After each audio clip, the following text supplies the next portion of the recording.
some of the basic introductions. So first of all, welcome everybody, and thanks for joining on what is a Thursday afternoon before a long weekend. So appreciate everyone giving us your time right now. And we're going to be recording this. So we're doing this live for anyone that is able to participate live, and then we'll also be recording this and sharing this with all the other participants. So I will be muting everyone except for our presenters. And then if some of you are connected by phone only, I will be unmuting everyone at the end to allow anyone to ask any verbal questions over the phone link. If we're going to have questions at the end as well. And so if there's anyone who's connected by computer, you can submit your questions by chat, and I will moderate that and ask that of our presenters at the end. Let's see. I think that we can get started anytime you are ready, Mel. So let me first introduce our first presenter. So we have Mel Limas from the Ontario Federation of Agriculture, and she's going to be introducing herself as well as some of our other presenters. So let me just hit record on this, and over to you, Mel. Thanks, Patty. Welcome, everyone. Yeah, my name is Mel Limas. I'm with the OFA. We're very glad you could join us, and we're excited to tell you about the problem of phosphorus in agriculture. I guess we're not excited about the problem so much and that we have a problem, but we're excited about the solutions and that we can help support people that are also interested in working with us on these solutions. Because the problems are within agriculture, but they impact all of society. So before we get started, I just want to introduce you to the other people on our webinar. They'll do a better introduction of themselves before their presentation. So we have Dr. Maren McRae here with the University of Waterloo, who will be outlining the science of the problems, and then Charlie Lalonde and myself from the Ontario Federation of Agriculture. And we'll be talking more about the potential solutions, but also the problems to those solutions. So the Ontario Federation of Agriculture, the OFA, represents 37,000 farmer members across the province, and they work on a host of issues related to agriculture, and phosphorus losses is just one of them. So they have a key focus on the Thames River, which goes to Lake Erie. So I want to start by emphasizing the challenge, really. Phosphorus is necessary to make plants grow. It naturally exists in the soil and in fertilizers, and it's being lost from farm fields, heading to the lakes, causing concerns, most notably the algae monster in Lake Erie right now. But the concerns affect all of the Great Lakes, and as well as other places in the world. Nitrogen is another nutrient of concern you're probably aware of, but in this case, for our purposes, we're just looking at phosphorus in freshwater lakes. So agriculture is a major land use in the Great Lakes, and so it's therefore a main contributor to non-point source phosphorus loss. Non-point source means it's coming from everywhere. So that is the main challenge. But the other part of the challenge is that agriculture is critical to civilization. So the solution cannot be to just stop growing food, and it's not to place the blame on farmers, because this problem is really a consequence of our cheap food policies, and it's the responsibility of all of society. So with that, I'm going to turn it over to Dr. Maren McRae to start us off. This is her outstanding in her field. It is a cornfield in this case. And what you can't see in the picture is that she's 5'2" on a good day. That's right. I'll take it over to Maren. I had to stand on the edge of the cornfield, because if I was standing anywhere inside it, you wouldn't have found me. Okay, so I guess what I really wanted to start with is looking at, I've called this the phosphorus losses from agricultural fields in Ontario, so it's the basics. It's really not just Ontario, it's just the basics around where that phosphorus is coming from and how it might move throughout the environment. And so I think when you look at phosphorus transfer, we think about the fact that it's really driven by a couple of things. First of all, how much phosphorus there is, how much supply there is in the environment, and then how is it moving through the environment? So what are the flow paths through which it's going? And so we kind of have to look at both of these things and put that together. So the first place to begin is just to understand the phosphorus cycle and also speciation. So here what we have in this picture is a diagram of the phosphorus cycle. Can you see my notes? Okay, so the phosphorus cycle. So I wanted people to understand what causes phosphorus to be held or lost from the environment. And so really if we think about the supply of phosphorus to runoff, when we have phosphorus in our soil ecosystem, phosphorus is often held very tightly onto our soils and soil aggregates through a lot of geochemical reactions. And so I've summarized them as physicochemical reactions. So what it can do is, if you look at the green circles on the bottom right of the diagram, you can see that we often see adsorption, desorption reactions. And so things like mineral surfaces, so clays particular, because they're flat, their chemical makeup, and they have a lot of surface area, and they have the aluminum and iron oxides associated with clays. What happens is that phosphorus in the soil can be adsorbed or held very tightly to those soils. And at the same time, now you have to remember that this is a reversible reaction. So although this phosphorus can be adsorbed, it can also be desorbed. So even though it can be held by the soil, it can also be released to runoff water. And it's really a balance between what's in the runoff water and what the soil is actually holding. And another reaction that can happen is that it can combine with calcium and basically calcium associated with carbonates, and it can precipitate out.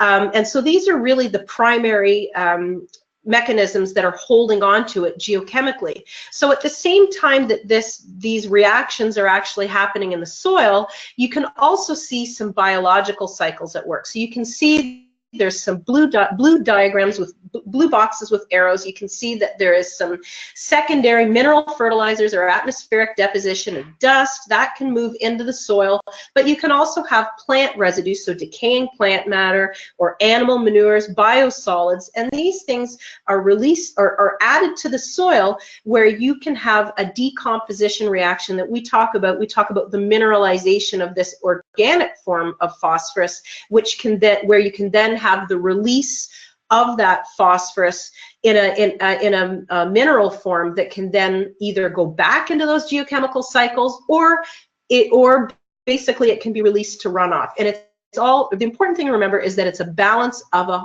whole bunch of complicated reactions that are all going on at one time.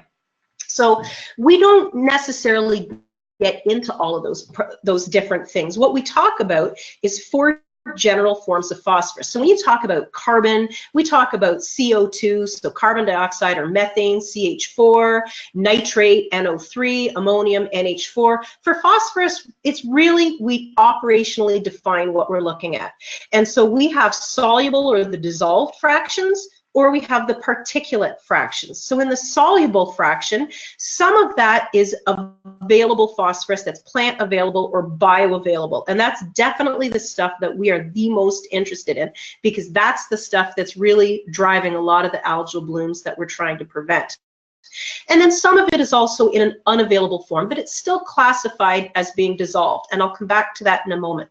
Then we can also have particulate forms of phosphorus. So some of it is that it's tightly bound inside the soil, in the mineral lattice of the soil, but some of it is actually adsorbed. So it's held onto those oxides, those aluminum and iron oxides at the sides of those soils. And again, that adsorbed P can just as easily be desorbed. So it's a really loosely bound type of phosphorus. So when we talk about, are we just worried about dissolved phosphorus or particulate phosphorus, we really want to look at both, because some of the stuff that's sitting on top of that particulate phosphorus, the adsorbed stuff, can actually be released and become soluble quite quickly. So how do we decide whether something is particulate or soluble? Really, it's basically, we filter it. We put it through a filter with a 0.45 micron pore size, and anything that passes through the filter is termed to be soluble or dissolved, and anything that doesn't pass through it is said to be particulate. So when we start to try to understand the phosphorus that can end up in runoff, if we start to think about, and when we talk about total phosphorus is the sum of both particulate and dissolved phosphorus. So when we start to think about the phosphorus that can actually be released in runoff, if you have more particulate phosphorus and you have an erosion of sediment, that's holding on to a lot of phosphorus, obviously you're going to move a lot of phosphorus from your site in the form of sediment-bound phosphorus. But you can also release a lot of phosphorus, and so through those desorption reactions that I referred to earlier. And what we see from this diagram is that the higher your concentrations of phosphorus are in the soil, okay, and so these are showing you as a function of your soil test phosphorus, and this is Malick 3 in the diagram, but essentially what you're seeing is that the larger your concentrations of phosphorus are in your soil, the more potential there is for that phosphorus to actually be released in runoff. Okay. So now that we think about the supply, now let's move on to some of the transport. So when we think about phosphorus, we were always worried about surface runoff. So you can imagine the top of that soil column or the soil surface, so that top picture in the right-hand corner, we always worried about surface erosion. We would look at desorption of high phosphorus. There's a lot of phosphorus sitting at the surface of the soil that could be desorbed and lost to runoff, or you could get a lot of surface erosion and all that particulate would be washed off in that overland flow. And so a lot of our conservation strategies were geared at reducing overland flow. We went to things that would slow down the flow of water and try to get water underground. And we never ever worried about the subsoils because of those adsorption and precipitation reactions where the soil is has this amazing ability to buffer phosphorus out of that runoff water. So it would, as soon as that water seeped into the ground, the particulates would be filtered out by the soil, and the dissolved phosphorus would be retained by those soils through those adsorption or precipitation reactions. So we never worried about groundwater. Everything was geared to the surface. But we now know that tile drains can actually supply a lot of phosphorus because of the presence of what we call preferential flow paths. So those preferential flow paths can be anything from desiccation cracks in heavy clays, but things like wormholes, root channels, these are all preferential pathways through which the water can move quickly. And so where we see a lot of connection between the surface where that phosphorus is and your tile drains, that's when your tile drains can really act as major sources of phosphorus to runoff water. And when they discharge into your ditches, like you see in the bottom right picture, you're really bypassing any riparian zones or buffer strips that could have actually done something to remove the phosphorus from the water. So it's a really tricky problem. So this is really showing you in a bit of a schematic a little bit more about what I talked about. So your soil P is highest at the surface because this is where we apply our fertilizers, and so overland flow is obviously a big pathway, and we didn't worry about the groundwater. So those white arrows are soils, but those red lines going downwards are really showing you where those preferential flow paths might be routing that surface P directly into tiles, and so that's what we're trying to deal with. And so the other issue about this, so although we know that preferential flow can happen, it varies, the degree of preferential flow varies with soil type and how much activity there is, and how much of that routing of that high P in the soil can really differ with soil type. And so the risk of losses of tiles can really can differ with soil type, but also management, because it depends just how much P you have at the surface and how stratified it is. So really high concentrations at the surface are going to be much more damaging than if the soil is really a little bit more distributed throughout that soil profile. So when we think about preferential flow, I had talked about the buffering capacity. So we always thought about infiltration going around those soil pores, but this is a blue dye experiment that Kirsten Grant, one of my master's students, did recently. And so this is really showing you how easily the water is moving preferentially through these pathways. And so a lot of our water can move this way, and there's really little ability for the phosphorus to be removed from those pathways. So when we start to try to summarize what's happening in our system, surface runoff is a big deal. So this is a diagram that was from a paper by Radcliffe et al. But essentially, you can see that you can have precipitation, and some of that water is going to run off, and some of it's going to be particulate, some of it's going to be dissolved, and it's going to go into your drainage ditches. The stuff that infiltrates and goes into the subsoil, some of it is going to be filtered out and adsorbed, but some of it is going to move through those macropores into those tile drains. And so when we start to think about management practices, we really have to manage in the surface and in the subsurface, and we can't forget about these things. So some of the things that we've been looking at is how is the water moving and when? And so what we find is that in our coarser textured, well, in all of our systems, most of the water, these are just diagrams of years of aggregated data, and we find that more than 3/4 of your runoff in a given year flows below the ground through our tile drains, and that we don't actually see a lot of surface runoff. But when we look at the dissolved and total P loads, we actually see a different story. In our loams, a lot of that is coming from the surface runoff, and our tiles are really not the worst offenders. So if we have to make a choice between surface and subsurface, having more management practices, like, for example, controlled drainage that might lead to more overland flow, are tricky and risky business. Now, when you get into the clays, the tiles play a much bigger role, and that's because of that preferential drainage, especially those dry desiccation cracks, where you can have really leaky systems, and the runoff can quite easily get through the tiles. So I think where you live and what your soil system is going to be really, really important. The other aspect to think about is, when is all of this happening? So we live in the Great Lakes region, and in any temperate area that has a cool or a cold winter where we have snowmelt processes, we often see that a lot of our runoff is actually happening during what we call the non-growing season. And so these pictures are all showing you. So the one is a picture of Lake Erie in early April, where you get rainstorms on wet soils that are still wet from snowmelt. And even in the summer, you can get big, big, big storms, although they're far more uncommon. And certainly in the winter time, you can see that we often see lots and lots of standing water on fields. So our non-growing season is pretty risky. So the thing is that a lot of our best management practices that have been developed have really been developed for rainfall-driven processes during the summer period or the growing season. And so some of the things that we've tried to do, they've tried to use things that are going to, first of all, control the supply, or basically reduce losses from fields. So we're trying to avoid the release of this stuff in the first place. And so one of the big things that's been discussed is tillage. So why did we go to no-till? One of the reasons was because then you would get less surface erosion in your surface runoff.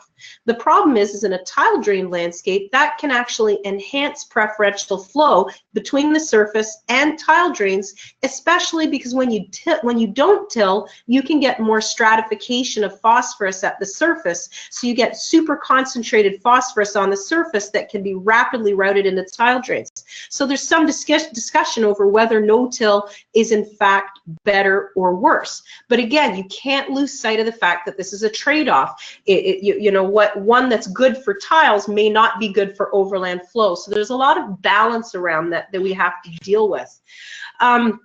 Some of the things that people are trying to deal with now pertain to the 4Rs nutrient management strategy, where they're trying to reduce the supply of phosphorus in that surface soil, and also subsurface placement can help manage this, so not leaving it on the surface, to try to get away from that stratification. And we're trying to hit it in the surface and in the subsurface, rather than just accepting the fact that there may be a trade-off. Now, what about in the summer? So there are other things like cover crops, riparian buffer strips, grass waterways, and erosion control structures like what you're seeing in some of these diagrams. So these are great. They build soil organic matter, improve soil health. Maybe you don't have to apply as much phosphorus. They can certainly slow down surface erosion. The problem is that they may not be as effective in winter, and we just finished talking about the fact that in a lot of landscapes, most of our runoff is actually happening during the winter period. So I'm not saying that these things are not good and that they don't work, but I do think that we have to manage our expectations and maybe do lots and lots of different BMPs to try to get at phosphorus year-round. And so really, phosphorus has to be managed in the surface and in the subsurface. Some things are going to be good for one pathway, but not the other.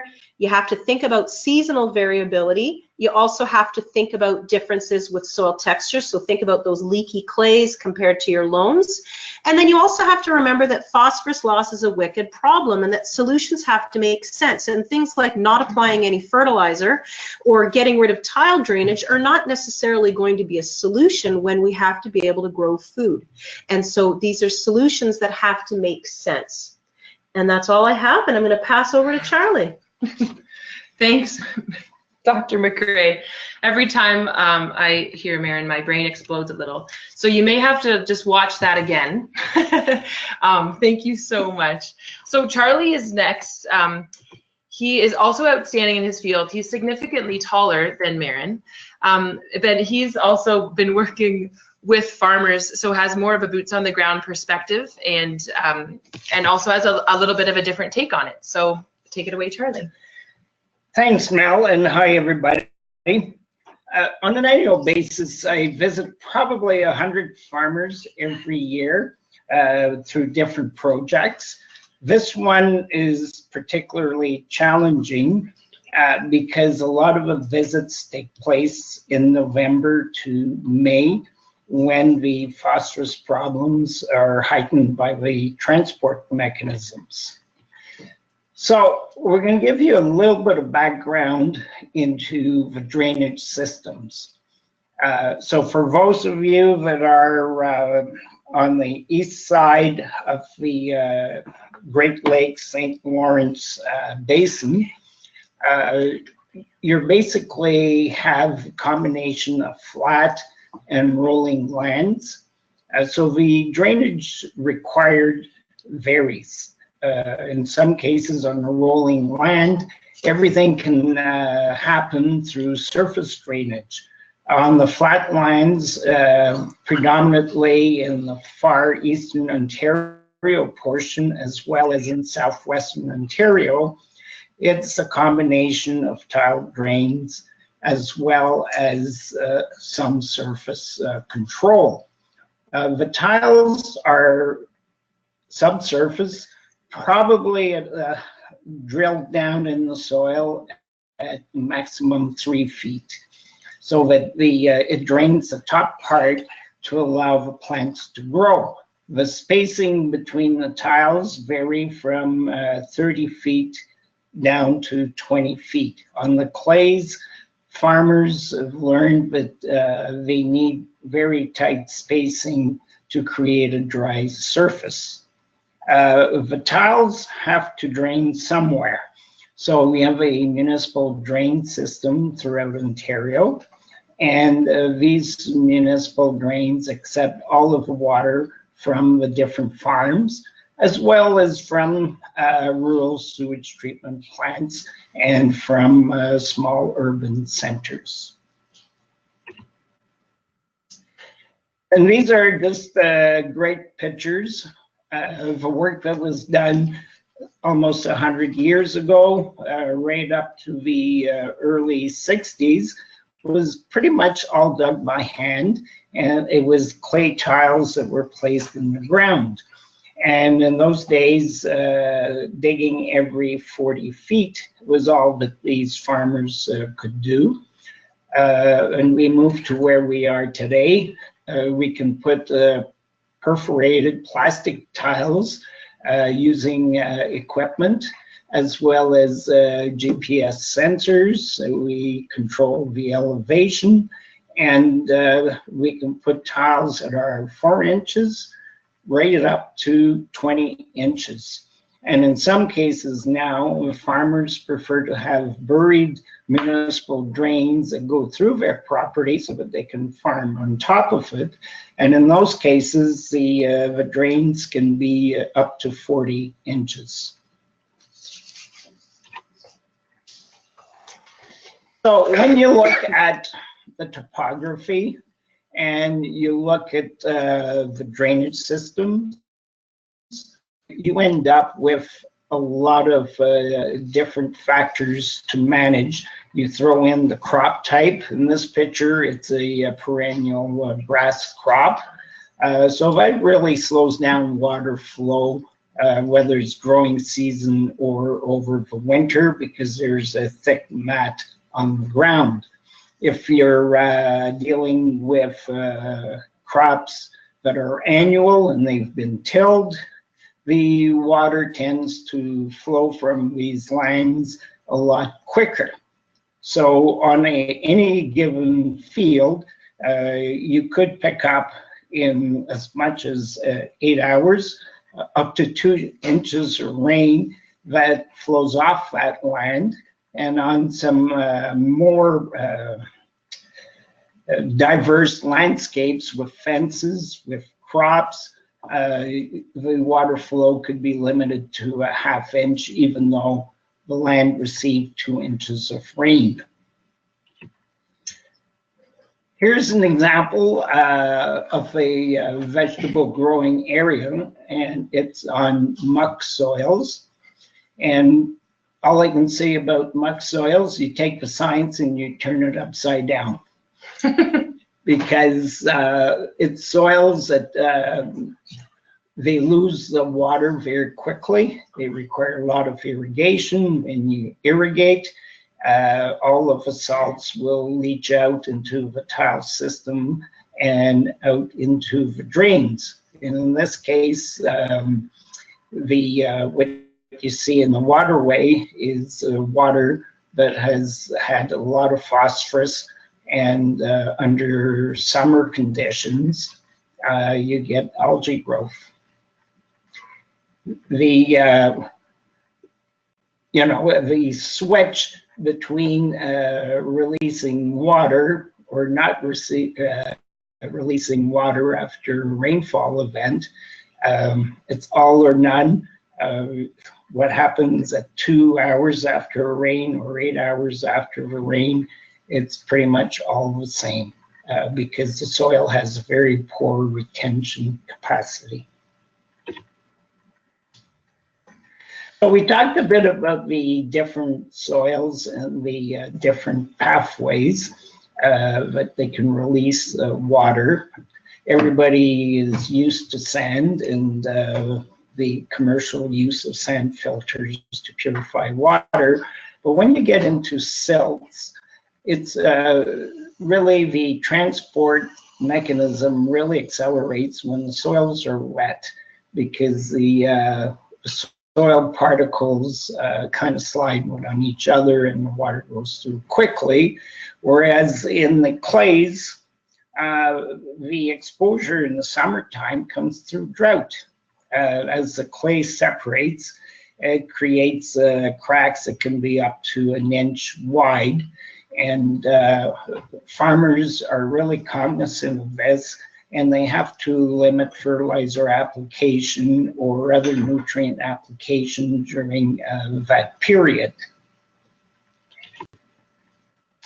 And here's, oh, I thought it was Mel walking in her field, but it's it's a guy. Man. That's a man. So every season of the year is a different challenge.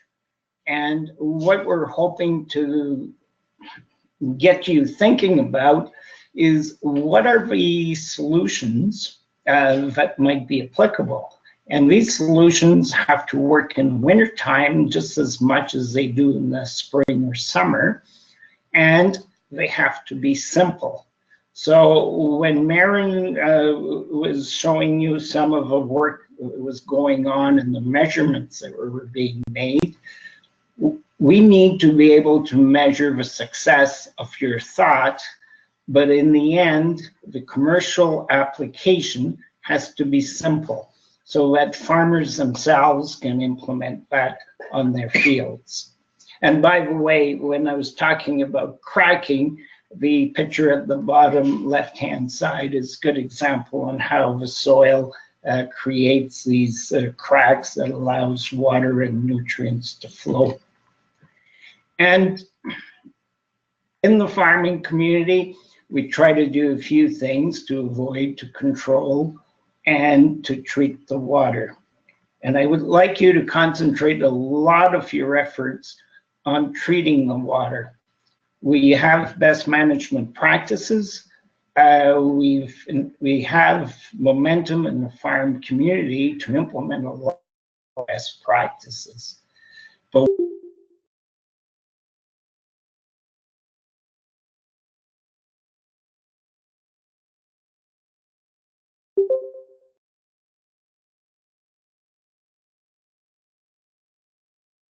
Mel and team, are you still there? Maybe I'm going to give them a second to oh, hold on, maybe they're. Mel and team, are you there? Yes, sorry, it was just muted. okay, so as the diagram shows on the right-hand side of the box, it's costly to remove phosphorus from water.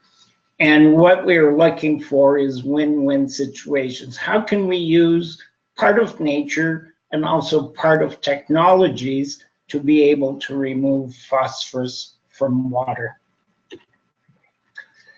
And of course, in avoiding and controlling, farmers are implementing best management practices. The top box to the left is a farmer applying nutrients and incorporating them directly into the ground, whereas the bottom box in the field, there's a controlled grass waterways to slow down the flow of the water leaving the field.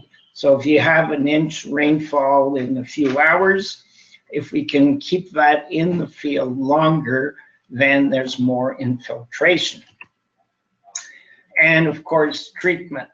This is a tile system that we've organized to be able to bring all of the field water to one location. And then the issue becomes, how well can we treat that water flowing through a single point as opposed to waters leaving everywhere in the field? And of course, here's your challenge. We got to eat the phosphorus. And the more phosphorus we can remove at every step, then there's a chance that we're going to win this challenge. So we want to pass this challenge over to you so that you can think about the best way to approach this and hopefully be successful in the challenge. So very quickly, there's probably 12, 13 different kinds of sorption materials. These are just examples of some of the materials that can be used. So the other challenge, the constraint, is that crops with wet feet don't do so well. It introduces diseases because the plants die or they get weakened. So the challenge is we need to remove an inch of water for every 24 hours. And we would like to reuse the phosphorus. So if you bind the phosphorus too tightly, it's going to be hard for a farmer to figure out when that phosphorus might become available to a plant, or the binding agent may actually take away some of the phosphorus fertilization that occurred for the given year. So we need to find the right balance. And here's Mel. That's me. And I was just gonna wrap it up. Want to turn it over to Mel. So I just wanted to wrap up with a few photos from my own family's farm so that you can get a little bit more perspective of what it looks like. But first, this is not my farm. I wish we were dairy farmers, but the Upper Thames River Conservation Authority just recently put in this. I wanted to show it to you just as an example. So this is like barnyard washed water. And you can see with this yellow, that's a wetland that they send it to, and then it's treated through a slag filter with one of those sorption materials that Charlie just spoke about, and then it discharges kind of in that winding pattern down through a grassed waterway. So up close, this looks like this would be the wetland, and then this orange little thingamadoo right in the corner is called a Hickenbottom. It's a rising inlet, and it is a way that surface water goes into the tile. So here you can see again that orange Hickenbottom. Now that water is going through this runway here, basically, which they backfilled with this slag. And this makes a little bit more sense when you draw it out like this. But you can see it kind of settles out the debris and some of the sediment in that wetland area. And then it comes down, maybe you can see this, but comes down this Hickenbottom, this inlet, and it's pushed out through the tile, up wells through the slag material right here, and then overflows out to the grassed waterway. So it effectively filters not all of the water. If there was a big runoff event, it simply can't take everything. But this isn't what it looks like after it's done. So that's the kind of a water runway, basically. And this is some of the results that they had, some really promising results that it took out, absorbed a lot of the phosphorus. But again, and then this is a picture of the grass waterway at the end. But some of the downsides, I guess, is that it takes up space, and it looks pretty complicated, and it was likely pretty expensive to put in as well. So those are some of the factors to consider. So this is a picture from my own family's farm. This is us planting corn, and this is where you can see this is what a cover crop looks like, and a strip till. So strip tilling is only in the row that they're going to be planting in have they done any sort of tillage, and in the rest, all winter long, these were living roots in the soil that kept the soil there, and we're also able to absorb any phosphorus as well. So, and you can also see here that there's sort of the knifed in where the seed goes, but right next to it, 2 inches away and 2 inches below, is where they would place the fertilizer. So when we talk about precision placement of fertilizer, this is how precise it is. So this is looking to the edge of the field as an opportunity for where you could do some water treatment. So this is what an erosion control berm looks like. This is it dry on one side, and then this shows you how much, and again a Hickenbottom, this shows you how much water can build up. And it was engineered and designed to drain within 24 hours so that it doesn't damage too much of the crop. But as we know, a lot of this happens in the non-growing season when there isn't even a crop there to begin with. So there's an opportunity is right along the edge of the field here. Or something more permanent. So there's also constructed wetlands. Again, they do take land out of production, but in sometimes you just have to have this trade-offs, as Dr. McRae said.